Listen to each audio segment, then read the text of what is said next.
In life, you are going to suffer. It's unavoidable. We all have moments of despair and tragedy and things that are just going to come into our lives that are going to suck. And that's part of life, right?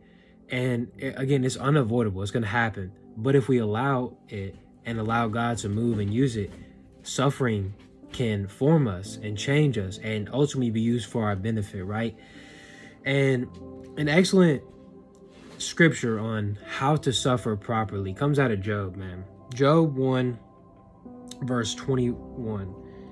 And it says, naked I came from my mother's womb, and naked shall I return there. The Lord gave, and the Lord has taken away. Blessed be the name of the Lord. You see, I believe that we should all be examples of suffering to a degree. Here's what I mean by that.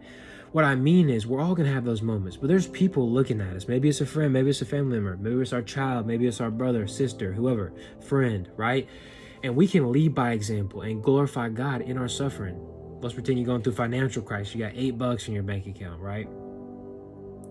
And you can be joyful in suffering. I know those are two contradictory words, but you can be. And you could just be faithful, like God's going to work something out. Or maybe a medical crisis, right?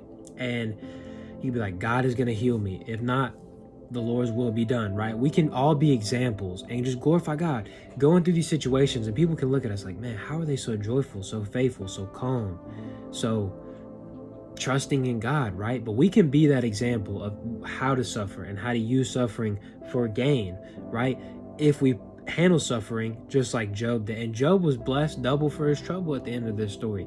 God always uses suffering in any scenario in our life for our greater good and for those around us. So today, or whenever you're going to go through a time of suffering, unfortunately, it is going to happen. But I want you to remember, God has always got your best interest, and the sun will rise again in the morning.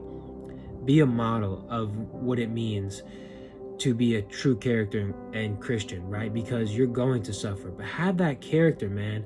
When you're down and the cards aren't in your favor, to have that faith, to have that calmness, to have that joy through the midst of a hard time, because that can be so inspirational and powerful and life-changing those around you that they will approach life, and suffering can turn into a whole different thing for people. So if you're going through a hard time right now, just know it will end, and just be calm, confident, and you will find meaning and joy in the suffering if you allow God to move through it the way He can and will. I can speak from my own experience on that. So I pray this word bless you and that you guys have a blessed day. Thanks for watching. I'll see y'all next time.